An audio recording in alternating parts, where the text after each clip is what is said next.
Hello students, अपने topic को start करने से पहले जनरली हम एक इंट्रोडक्शन ले लेते हैं। देखिए, आजकल जैसे कि यूट्यूब का काफी चलन है, काफी एक्टिवेट रहते हैं इस पे स्टूडेंट्स, और आजकल ऑनलाइन क्लासेस में लेना ज्यादा पसंद करते हैं। तो बेसिकली यूट्यूब पर जो चीजें देखी जाती है, जो माइनस पॉइंट निकल कर आते हैं कि बहुत लॉन्ग वीडियोस होते हैं। आप किसी भी स्टूडेंट को अगर टॉपिक सर्च करना होता है तो वो पर्टिकुलर में टॉपिक को उसमें फाइंड आउट करता ही रहता है। हमने यहाँ पर थोड़ा सा कॉन्सेप्ट चेंज किया है इस बार से, और यहाँ पे हम हर टॉपिक का एक पर्टिकुलर एक वीडियो वहां पर अपलोड करेंगे जिसके अंदर प्रॉपर नॉलेज उसके अंदर अवेलेबल होगी, जो बेनिफिशियल होगी, जो नीट करना चाह रहे हैं, आरबीएससी बोर्ड करना चाह रहे हैं और जो कंपटीशन की तैयारी करना चाह रहे हैं वो, क्योंकि आजकल जो कंपटीशन में जनरल साइंस वगैरह आते हैं उसका लेवल भी थोड़ा बढ़ा दिया गया है। काफी सारे एग्जाम्स वगैरह आने वाले हैं, बोर्ड के एग्जाम आने वाले हैं, 5 मई को नीट का पेपर है, एक्सेट्रा एक्सेट्रा। तो मीन्स कहने का यहाँ पर हम थोड़ा सा जो पैटर्न है वो चेंज कर रहे हैं। किसी भी टॉपिक को स्टार्ट करने से पहले वहां पर एक्सप्लेन कर दिया जाएगा कि ये बुक जो है, ये टॉपिक जो है वो किस बुक से रिलेटेड है। ठीक है, जैसे कि आपको पता है 12th का सिलेबस जो है वो जनरली चेंज हुआ है। ठीक है, और पहले का जो सिलेबस था बेसिकली उसी को वापस से प्रेजेंट कर दिया गया है।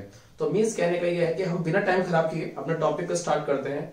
हम टॉपिक यहाँ पर ले रहे हैं सबसे पहले सेल बायोलॉजी, और जो कि 11th का टॉपिक है। ठीक है, और ये कंपटीशन में भी और नीट में भी बहुत सारे क्वेश्चन इसमें से निकल कर आते हैं, और ये बहुत बेनिफिशियल यूनिट है जो आगे तक हमारे साथ में रहती है, क्योंकि ह्यूमन स्ट्रक्चर के बारे में आप बेसिकली पढ़ रहे हैं, प्लांट स्ट्रक्चर ऑल्सो। ठीक है, तो बेसिकली हम स्टार्ट करते हैं। हम स्टार्ट कर रहे हैं यहाँ पे जनरल इंट्रोडक्शन। आप मैक्सिमम इसके साथ में अपडेट मिलते रहे आपको, इसके लिए आप हमारे चैनल को सब्सक्राइब कर सकते हैं बायो स्टेशन के नाम से। ठीक है, तो बेसिकली हम स्टार्ट करते हैं यहाँ पर general introduction of the cell. सबसे पहली बात यहाँ पर ये कि एक्चुअल में सेल जो है वो होती क्या है, व्हाट इज द सेल। ठीक है, अब काफी सारे साइंटिस्ट ने इसको अलग अलग बताया हुआ है, लेकिन अगर हम इसकी बात करें तो हमारे बेसिकली बॉडी की, हमारे यानी कि शरीर की जो संरचनात्मक, ठीक है, एवं जो क्रियात्मक जो इकाई है, यानी कि जो यूनिट है, बेसिकली क्रियात्मक क्या है, जो यूनिट है, इकाई है, वो क्या है, कोशिका है। ठीक है, संरचनात्मक यानी कि हमारे शरीर की किसी भी संरचना का जो निर्माण हो रहा है वो कोशिका के द्वारा हो रहा है, सेल के द्वारा हो रहा है। और क्रियात्मक यानी कि इनके पास में गुण पाया जाता है, और वो गुण होता है, प्रॉपर्टी जो होती है बेसिकली वो होती है विभाजन की। ठीक है, और विभाजन मींस डिवीजन। इस डिवीजन के बेस पे ये सारी की सारी जो चीजें हैं वो डेवलप करते हैं। जैसे कि फॉर एग्जांपल हम संरचना की बात करते हैं कि कोई भी जो सेल है, यानी कि कोई भी जो कोशिका है, कोई भी कोशिका वो विभाजन के फलस्वरूप सबसे पहले बनाती है उत्तक। उत्तक के फलस्वरूप सबसे उसके बाद बनाती है अंग, अंग के बाद में बनाती है अंग तंत्र, और अंग तंत्र के बाद में बनाती है शरीर। मतलब कहने का ये है, then basically cell, after then they makes tissue, after then organ, after then they makes organ system, and after then they makes a body. That means कि the smallest structure of the body that is called cell, कि मतलब शरीर का जो सबसे छोटा भाग है वो क्या है, यहाँ पर कोशिका है। तो मतलब हमारी एक बात समझ में आती है यहाँ पर कि कोशिका जो है वो संरचनात्मक और क्रियात्मक इकाई है, यानी कि इसके पास एक जो डिवीजन पाई जाती है वो होती है इसकी किसकी, विभाजन की। सबसे पहले हम कोशिका के बारे में ही बात कर रहे हैं अभी। अब कोशिका के विभाजन का जो क्रम है ये डिपेंड करता है इसके पास में न्यूट्रिशन पे, और जिसका नाम होता है प्रोटीन। ठीक है, और प्रोटीन की वजह से ही जो सेल जो होती है बेसिकली वो डिवाइडेशन करने के लिए बेसिकली कैपेबल होती है।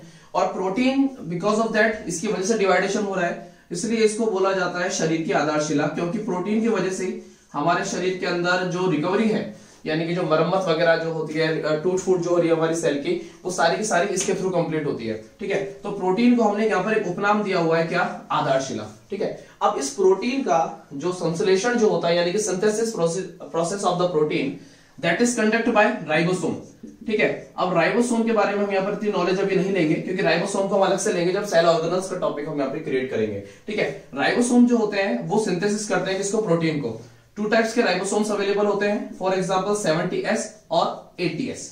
ठीक है, यहां तक बात हमारी क्लियर है। तो मतलब कहने का ये है कि चलो कोई भी जो कोशिका है, कोई भी जो सेल है, उसको डिवाइडेशन होने के लिए एक न्यूट्रिशन की रिक्वायरमेंट होती है, वो होता है प्रोटीन, जिसका सिंथेसाइज प्रोसेस कंडक्ट होता है राइबोसोम के थ्रू, और जब जाकर सेल जो होती है डिवाइड करती है। सेल जो है यानी कि जो कोशिका जो है, ठीक है, इस कोशिका के बारे में देखो बहुत सारे वैज्ञानिकों ने बताया था, बहुत सारे वैज्ञानिकों ने इसके बारे में जानकारी दी थी। और सबसे पहले जब अगर इसकी खोजकर्ता की बात करते हैं, ठीक है, खोजकर्ता, तो खोजकर्ता के बेस पे सबसे पहले एक नेम आता है, इसका नाम था रॉबर्ट हुक। ठीक है, रॉबर्ट हुक। रॉबर्ट हुक जो साइंटिस्ट थे, उन्होंने सबसे पहले कोशिका की खोज की थी, और बेसिकली इन्होंने जो कोशिका की खोज की थी वो की थी इन्होंने कॉर्क के अंदर। बेसिकली एक पार्ट जो होता है कॉर्क, और कुछ जैसे कि अपने आरबीएससी की बेस पे लिखा हुआ है कॉर्क भी, ठीक है। कॉर्क क्या होता है? कॉर्क का जो संबंध होता है वो होता है बेसिकली छाल से, यानी कि जो बार्क जो पार्ट होता है, bark part of the plant, ठीक है, उसको हम छाल कहते हैं, ठीक है। ये कॉर्क जो भाग है ये बना हुआ होता है सुबेरिन का।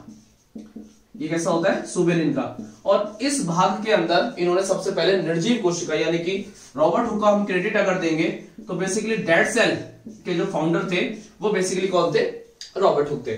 तो रॉबर्ट हुक ने कॉर्क के अंदर देखा, जो कॉर्क पार्ट था वो होता क्या है? छाल, बना होता है सुबेरिन से। और एक कॉर्क जो पार्ट है बेसिकली ये होता है डेड, निर्जीव होता है, ठीक है। और डेड सेल जो है, ठीक है, जो डेड सेल जो है बेसिकली ये यहां पर मेंशन करता है क्या कि एक्चुअल में जो कॉर्क है उस पे एक जमाव और पाया जाता है, उस पे एक लेयरिंग और होती है, और वो लेयरिंग होती है बेसिकली किसकी? लिग्निन की। किसकी? लिग्निन की। और लिग्निन के कारण बेसिकली यहां पर क्या होता है? निर्जीव होता है। तो मींस कहने का ये है कि रॉबर्ट हुक ने निर्जीव कोशिका के रूप में सबसे पहले कोशिका को देखा। किसके अंदर देखा इन्होंने? कॉर्क के अंदर देखा। होता क्या है? छाल, बना होता है सुबेरिन का, जमा होता है लिग्निन का, जिसकी वजह से क्या होता है? निर्जीव होता है। यहां तक हमारी बात क्लियर है। लेकिन अगर बाय द वे हमसे अगर ये क्वेश्चन कर लिया जाता है कि सजीव कोशिका के रूप में अगर पादपों के अंदर, ठीक है, पादपों के अंदर जो सजीव कोशिका के रूप में खोज की वो किसने की? ठीक है, तो basically living cell in plants, ठीक है, दैट इज फाउंड बाय, सबसे पहले इसको किसने देखा था? ठीक है, दैट इज फाउंड बाय, यानी कि इसके जो खोजकर्ता थे वो कौन थे? ठीक है, दो वैज्ञानिक थे जिनका नेम था मेलपीगी और ग्रू, और दोनों वैज्ञानिकों ने सजीव कोशिका के रूप में खोज की। किसके अंदर? पादपों के अंदर। और इन्होंने यहां पर एक नाम दिया जब इन्होंने कोशिका को देखा, और इन्होंने इसको बोला यूट्रिसल्स और ब्लैडर्स, ठीक है। जो हिंदी मीडियम के जो स्टूडेंट्स हैं, बायोलॉजिकल जो कॉन्सेप्ट चलते हैं वो ध्यान दें इस चीज को कि इंग्लिश में ही वर्ड उनको फॉलो करें, क्योंकि बायोलॉजिकल जितने भी मैक्सिमम जो वर्ड्स आते हैं वो इंग्लिश में हमें यूज करने पड़ते हैं, चाहे वो साइंटिस्ट से रिलेटेड नेम हो या बेसिकली जैसे कुछ वर्ड आते हैं, फाउंडर है, डिस्कवरी है, न्यूक्लियस के बेसिकली ऑर्गेनल्स के नेम हो गए, वो सारे आप इंग्लिश में ज्यादा फोकस करें, that is too much beneficial, ठीक है। अब इन्होंने क्या किया? इन्होंने निर्जीव कोशिका के रूप में खोज कर दी, इन्होंने खोज कर दी सजीव कोशिका के रूप में, और चूंकि बिकॉज ऑफ दैट इन्होंने सबसे पहले प्लांट के अंदर निर्जीव कोशिका को देखा, इसलिए इनको एक क्रेडिट और दिया गया, सेल वॉल, कोशिका भित्ति, ठीक है। कोशिका भित्ति को भी हम अलग से लेंगे, अलग से एक यूनिट है, ठीक है, 11th क्लास में ही उसको हम अलग से लेंगे। तो कोशिका भित्ति के जो फाउंडर थे, ठीक है, कोशिका भित्ति के फाउंडर, वो फाउंडर का क्रेडिट भी एक्चुअल में किसको गया था? रॉबर्ट हुक को, रॉबर्ट हुक, ठीक है। तो रॉबर्ट हुक जो साइंटिस्ट थे उन्होंने बेसिकली सेल का इन सब के बारे में बेसिकली क्या हुआ? हमें नॉलेज दी। इन्होंने सेल्फ इलेक्ट्रॉन माइक्रोस्कोप जो थे वो डेवलप किए और उसके थ्रू इन्होंने देखा, ठीक है। उसके बाद में ये प्रोसेस आगे चलता है, और फाइंड आउट का जो प्रोसेस है वो प्रोसेस था थोड़ा आगे बढ़ा, ठीक है। अब तक हम बात कर रहे थे प्लांट में basically non living and the living cell also, ठीक है। अब उसके बाद में यहां पर डिस्कशन होता है वापस से कि जो खोजकर्ता थे, खोजकर्ता इन द सेंस कि एक्चुअल में अब हम बात कर रहे हैं लिविंग कि सबसे पहले लिविंग सेल में कि सबसे पहले फाइंड आउट किसने किया? सेल को। तो यहां पर एक नेम आता है जिसका नेम था एंटोनी वॉन ल्यूवेनहॉक, ठीक है, एंटोनी वॉन ल्यूवेनहॉक। और ये जो साइंटिस्ट थे इन्होंने सबसे पहले जो लिविंग सेल थी इसको जैसे कि गंदे पानी के अंदर देखा, डर्टी वाटर, ठीक है, गंदे पानी में इन्होंने इसको देखा, ठीक है। और गंदे पानी में जब इन्होंने देखा तब इन्होंने वहां पर फाइंड आउट किया एक्चुअल में लिविंग सेल में, और गंदे पानी में इन्होंने ये सेल्स फाइंड आउट की थी किसके अंदर? बैक्टीरिया के अंदर, ठीक है, बैक्टीरिया के अंदर। इन्होंने कुछ और चीजों के बारे में भी बेसिकली स्टडी की थी। First of all living cell इन्होंने यहीं पर देखा था गंदे पानी में, और बेसिकली दंत मैल में, यानी कि हमारा टूथ पाउडर जो होता है उसके अंदर इन्होंने इसको देखा, ठीक है। बैक्टीरिया में इन्होंने फर्स्टली इन्होंने देखा, और देखने के बाद में इन्होंने एक वर्ड दिया यहां पर जिसका वर्ड था एनिमल क्यूल। इस एनिमल क्यूल का कनेक्शन एंटोनी वॉन ल्यूवेनहॉक ने ही दिया था, लेकिन इसका कनेक्शन दो चीजों से और आता है जिसका नेम है प्रोटोजोआ, ठीक है, बैक्टीरिया हो गया, प्रोटोजोआ एंड स्पर्म्स यानी कि शुक्राणु, ठीक है, यानी कि शुक्राणु। और इनके बारे में इन्होंने भी जानकारी प्रदान की थी और इनको सम्मिलित रूप से इन्होंने एनिमलक्यूल बोला था। ठीक है, और इस वजह से क्योंकि इन्होंने लिविंग सेल के अंदर बेसिकली देखा था, इसलिए इनको एक नेम और दिया जाता है और नेम है फादर ऑफ बैक्टीरियोलॉजी। ठीक है स्टूडेंट्स, तो फादर ऑफ बैक्टीरियोलॉजी बेसिकली कौन हो गए यहां पर? एंटोनी वॉन ल्यूवेनहॉक हो गए। ठीक है, एंटोनी वॉन ल्यूवेनहॉक ने सबसे पहले लिविंग सेल के अंदर देखा था और इन्होंने यहाँ पर एनिमलक्यूल जो वर्ड था वो यहाँ पर इंडिकेट किया। ठीक है, अब सेल जो हो गई बेसिकली वो टू पार्ट्स की हो गई। फर्स्ट हो गई non living cells in the plants and living cell also, and the living cell in the basically bacteria. ठीक है, तो बैक्टीरिया को इन्होंने फाउंड आउट किया था सबसे पहले। इन्होंने भी सेल्फ मेड माइक्रोस्कोप का यूज किया था और उसके बाद में इन्होंने इलेक्ट्रॉन माइक्रोस्कोप का, और उसके बाद में इन्होंने इस प्रोसेस को आगे चलाया था। अब हम बात कर लेते हैं थोड़ी सी आगे। ठीक है, आगे जब हम चलते हैं इसमें तो बेसिकली आता है सेल के जो होते हैं वो होते हैं टाइप्स, यानी कि इसके प्रकार। प्रकार जो होते हैं सेल के वो होते हैं दो प्रकार। कितने होते हैं? दो होते हैं। पहला जो प्रकार आता है वो आता है प्रोकैरियोट्स। पहला जो प्रकार है वो क्या है? प्रोकैरियोट्स। दूसरा जो प्रकार है वो है कौन सा? यूकैरियोट्स। ठीक है, यानी कि प्रोकैरियोट और यूकैरियोट्स। ठीक है, प्रोकैरियोटिक जो सेल होती है they are the undeveloped cell, और जैसे कि हम बात करते हैं इनके पास में प्रॉपर न्यूक्लियस अवेलेबल नहीं होता है, दे हैव प्रोकैरियोन। ठीक है, इनके पास में न्यूक्लियस जैसी एक सब्सटेंस होती है जो एक्चुअल में न्यूक्लियन की तरह कार्य करती है, लेकिन उसका जैसा पूरा एक जो सिंबल होता है वो कंडक्ट नहीं कर पाता। यानी कि न्यूक्लियस जिसके अंदर है वो एक वेल डेवलप्ड स्ट्रक्चर होगी, लेकिन ये वेल डेवलप्ड स्ट्रक्चर के अंदर कभी भी नहीं आते हैं। और प्रोकैरियोट्स के पास में बेसिकली हिस्टोन प्रोटीन भी अवेलेबल नहीं होता है। ठीक है, और अगर हिस्टोन प्रोटीन नहीं है तो डेफिनेटली यहां पर इसके पास में क्रोमोसोम का भी कोई रोल नहीं है, क्योंकि हिस्टोन प्रोटीन जो होता है they are responsible for the genetic changes in one generation to another generation. Okay, तो यूकैरियोटिक सेल्स की अगर हम बात करें तो इनके पास में क्या है? प्रॉपर जो न्यूक्लियस है वो न्यूक्लियस इनके पास अवेलेबल होता है, यानी कि जो केंद्रक है, केंद्रक वो इनके पास में प्रॉपर पाया जाता है। इसके साथ साथ में इनके पास में हिस्टोन प्रोटीन जो होती है वो हिस्टोन प्रोटीन अवेलेबल होती है, और इस हिस्टोन प्रोटीन की वजह से बहुत सारे डिवाइडेशन जो होते हैं यूकैरियोटिक सेल्स में होते हैं, जो भी अपन पढ़ेंगे बेसिकली, जैसे कि अर्धसूत्री, समसूत्री, ये भी अपन सामने पढ़ेंगे, माइटोसिस, मियोसिस। ठीक है, तो उसका एक अलग से अपन लेसन में अपलोड करेंगे सिर्फ और सिर्फ प्रोकैरियोटिक, यूकैरियोटिक का और सेल डिवीजन का। ठीक है, तो मतलब कहने का हो गया यहाँ पर सेल टाइप्स हमारे पास में आ गए कि एक्चुअल में इस तरह से वर्क हो रहा है। क्लियर है यहाँ तक बात? अब बात ये आती है कि जब सेल के पास में जो डिवाइडेशन पावर अवेलेबल है तो एक्चुअल में वो डिवाइडेशन पावर किस हद तक जा सकती है? बड़ी भी हो सकती है और वो छोटी भी हो सकती है। ठीक है, अब यहां पर एक बात निकल कर आती है क्या कि एक्चुअल में cell they have a division power and that is controlled by nucleus. ठीक है, और न्यूक्लियस को वो सारी की सारी जो चीजें हैं वो अवेलेबल हो रही है कहां से?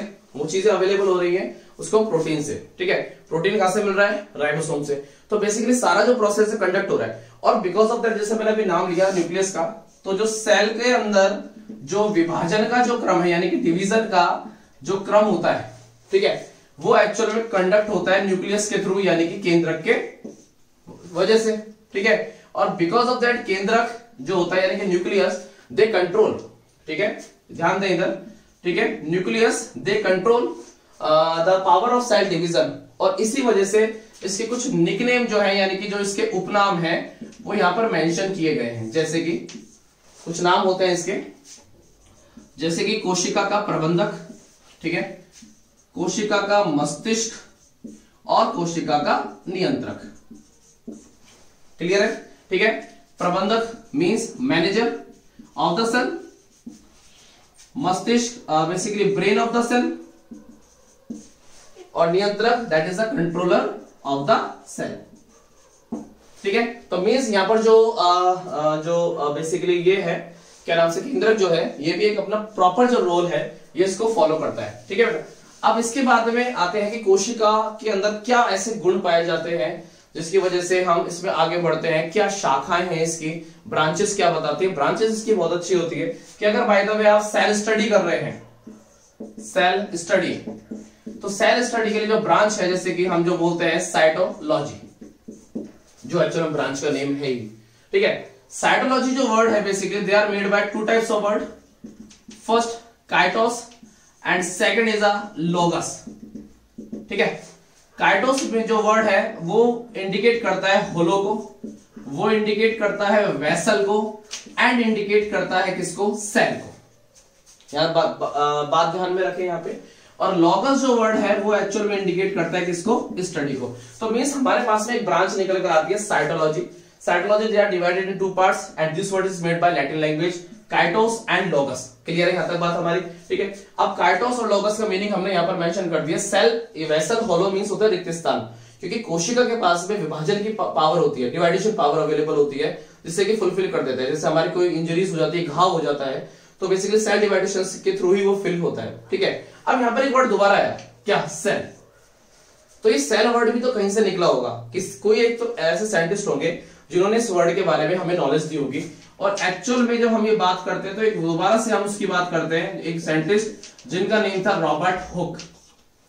रॉबर्ट हुक ने उस टाइम पर एक बुक मेंशन की, ठीक है, क्या की, एक बुक मेंशन की।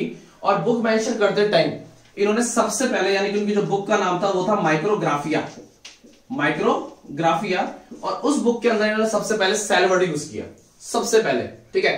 एक्चुअल में अगर हम बात करें इसे आरबीएससी के बेस पे, तो इन्होंने सबसे पहले जब सेल को देखा था कॉर्क के अंदर, अभी हमने बात करी थी, तो उस टाइम पर इन्होंने एक वर्ड यूज किया था और वो था एक्चुअल में सेल्यूली, वो था सेल्यूली, ठीक है। और बाद में इन्होंने इसको कहा था क्या, सेल। तो ये बात भी आप ध्यान रखें, ये भी एक क्वेश्चन निकलने वाली चीज है, ठीक है।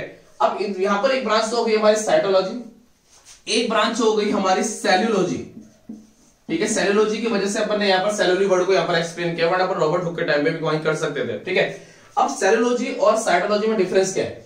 इसके अंदर तो बेसिकली आप कोशिका का अध्ययन कर रहे हैं, सेल स्टडी कर रहे हैं, ठीक है, सिर्फ और सिर्फ कोशिका का अध्ययन। यहां पर आप क्या कर रहे हैं, यहां पर बेसिकली आप कर रहे हैं सेल्यूलॉजी के अंदर आप कोशिका है, ठीक है, कोशिका के बारे में, उसके कार्य, ठीक है, उसकी संरचना यानी कि उसके पूरी स्ट्रक्चर का जहां पर अपन अध्ययन कर रहे हैं वो सारी की सारी आती है किसमें, सेल्यूलॉजी में। यहां तक हमारी बात क्लियर हो जानी चाहिए। सो दो ब्रांच हमारे पास में निकल कर आ गई, ठीक है। Cytology that is a branch name and other name is a cellulology. और बेसिकली हम और कुछ भी जोड़ सकते हैं, साइटोजेनेटिक हो गया तो हम कह सकते हैं कि आनुवंशिकी से रिलेटेड, ठीक है, यहां तक बात हमारी।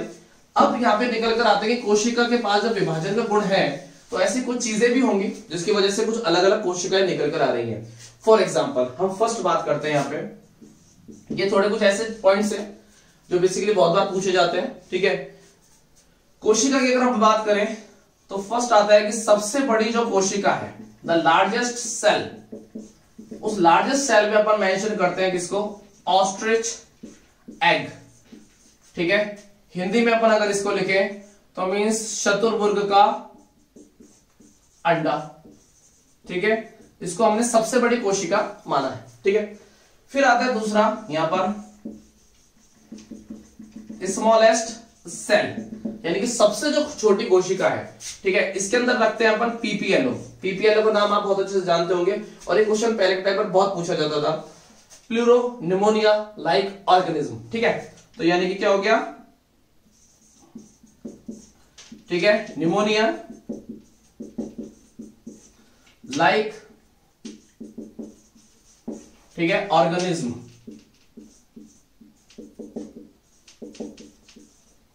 ठीक है, यहां तक बात हमारी, ठीक है। तो ऑर्गेनिज्म जो है वो यहां पर मेंशन कर दिया है हमने, ठीक है, पीपीएलओ का पूरा नाम, ठीक है। लेकिन एक्चुअल में ये है क्या, ये है एक तरह का माइकोप्लाज्मा। और अगर हमसे कोई ये पूछ लेता है कि माइकोप्लाज्मा के अंदर भी कौन सी ऐसी स्पीशीज सबसे छोटी होती है, तो आप बता सकते हैं माइकोप्लाज्मा। फुल नेम इसका मेंशन करेंगे अपन, गैलीसेप्टिकम, ठीक है। तो सबसे जो छोटी कोशिका जो मानी गई है वो मानी गई है बेसिकली कौन सी, ठीक है, गैलीसेप्टिकम। मींस कहने का ये है एक्चुअल में कि हम जब ये कह रहे हैं कि सर अगर मान लीजिए हम हमारे बॉडी की बात करें, हमारी बॉडी के अंदर सबसे बड़ी कौन सी है, तो वो भी एक अपने आप में बात है, ठीक है। तो means the largest cell in human beings, ठीक है, the largest cell in human beings. तो मींस यहां पर कौन हो गया, न्यूरॉन, जिसको आप बोलते हैं बेसिकली तंत्रिका कोशिका, जो हमारे शरीर में पूरी जालनुमा संरचना है। इस टॉपिक को भी लेंगे अपन जब मस्तिष्क पढ़ेंगे उस टाइम पर। तो पूरे के अंदर जो जालनुमा संरचना है वो बेसिकली कौन होती है, न्यूरॉन होता है, तंत्रिका कोशिका। लेकिन अगर हम यहां पर एक आए कि smallest cell in human beings, तो हम इसके 2 पार्ट्स डिवाइड करेंगे। फर्स्ट यहां पर हम मेंशन करेंगे मेल और सेकंड हम यहां पर मेंशन करेंगे फीमेल, ठीक है। मेल के अंदर अगर हम बात करें तो बेसिकली स्पर्म्स,